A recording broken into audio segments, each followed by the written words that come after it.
The culling games are coming to an end, and I need your help to see it through. Except, I'm not talking about these culling games, so there are no spoilers in this video, but the culling games for the custom curse technique tournament that's been going on in the Discord. So let's talk about it.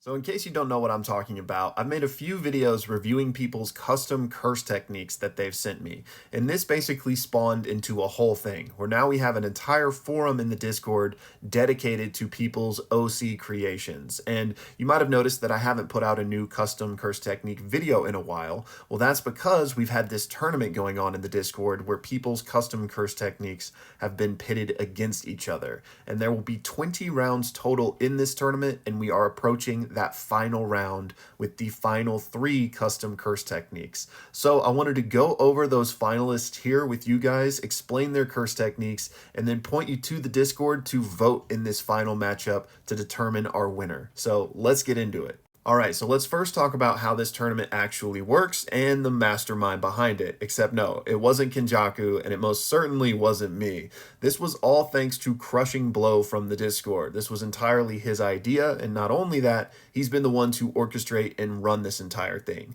So thank you so much for all your work, man, and for just the really fun idea. I think a lot of people have had a blast with this.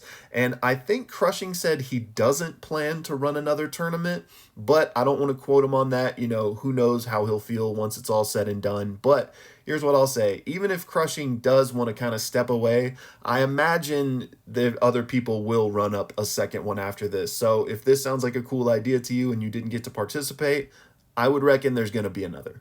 Okay, so now let's talk about how the tournament and the actual matchups worked. And again, this was a 20-person tournament, each with their own custom curse technique. Now, I know this says 17 here behind me, but this is just an example. This is not the actual bracket for the tournament. But it's a double elimination bracket, so I just wanted to show it to help illustrate how this worked, because this tournament was double elimination. Meaning, if you lose, you're not out completely. Instead, you drop down to this bracket with all of the other people who have lost, and you can fight your way back for a chance to make it all the way back to the finals. So that's how this operated. Each round was a 1v1, and the winner was decided by a popular vote. But it wasn't just as simple as throwing up the poll and seeing who wins. What happens in each matchup is it's announced, and then each of the participants are basically able to defend and argue why they think they would win. They can explain how their curse technique works and how specifically it might match up against their opponents. So this is the coolest part of the whole process, in my opinion. You basically have both people going back and forth, you know, arguing their case like lawyers, essentially. And then once that kind of section comes to an end, if you will, then the polls are launched and people vote on who they think would win. But it's not just one poll, there's actually 2. You vote who would win in the case of both sorcerers having a low amount of cursed energy, and then you would vote on who would win if both had a large source of cursed energy, because sometimes that's relevant given the specific curse technique. So then the totals of those 2 polls are combined, and that's how we determine the winner. However, in at least one matchup, and I just thought this was cool, the winner didn't even go to the polls. The 2 people just agreed after their argument stage who would win. And then I can't remember if I mentioned this yet or not, but the final round is going to be different from all of the previous rounds in that it's not a 1v1. Instead, it is a 3-way free-for-all 1v1v1, which I just thought was a really interesting way to add some flair to the championship. They are going to have to argue against 2 separate curse techniques at the same time in order to win. And the best part about all of this is that by the time this video comes out, the final round will have just started, so you can vote and help determine who the ultimate winner is going to be. So with all that out of the way, let's talk about the 3 finalists and their custom curse techniques that have made it to this championship round. Alright, so we're going to start with our first finalist, 16 Angels, and their curse technique, Sacrilegious Seamstress. But I also wanted to give a shout out to the semi-finalists that didn't make it to the final round. In this case, Spooky, their curse technique, Sovereign Scholar. You can check that out in everyone's curse techniques on the Discord, so be sure to do that. But let's take a little bit of a closer look at 16 Angels.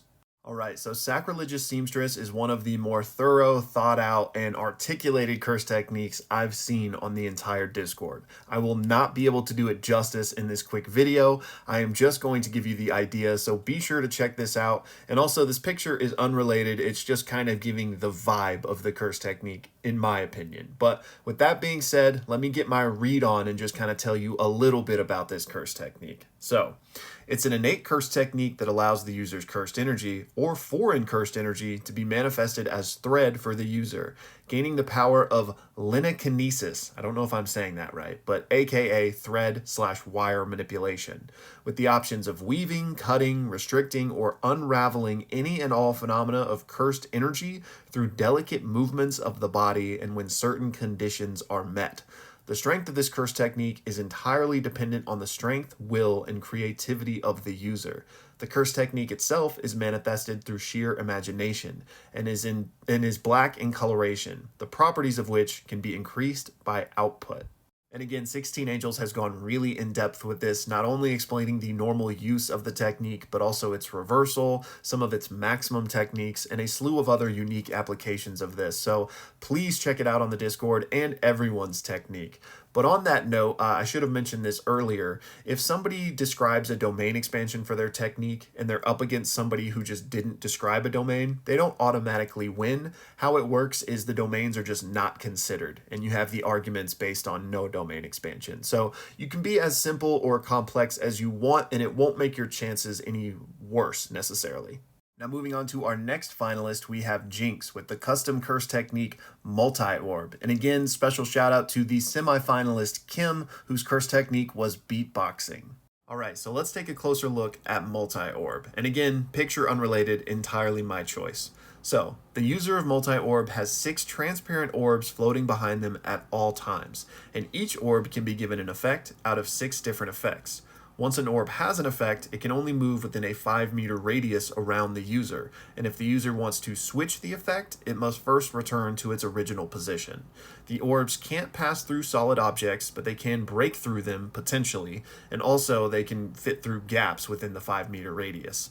There is no limit to how many orbs can have the same effect, so they could all have the same one if they want, but keeping up an effect will drain your cursed energy. The orbs are unlocked through various methods. And just really quickly, these 6 different effects are fire, water, earth, light, gravity, and cancel, which is kind of like a nullification. And again, go check this one out on the Discord because it's more in depth than this, plus it explains how you unlock each one, which is really cool.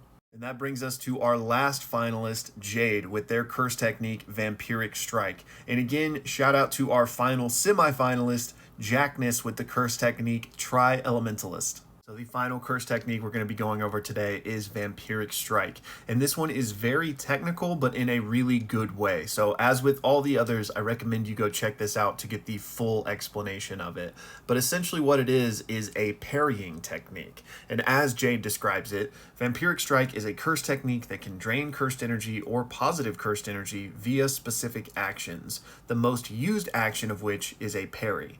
For the action of parrying, it has 3 conditions, 2 of which are vital for the strike bonus, as well as the curse technique's regular function to be triggered, and the other one for an added bonus. So the first of these conditions is the user's own attack must be at least half in power compared to the opponent's attack that it's parrying. The second condition is whatever is being parried must be moving at a certain velocity. And the third condition is a threat must be posed to the user. This condition itself is usually null, only used to slightly increase firepower, but in a regular fight, it's basically always triggered. The act of parrying / counterattacking lets the technique run at its max speed. Other means, however, have the speed of the siphoning depend on the surface area.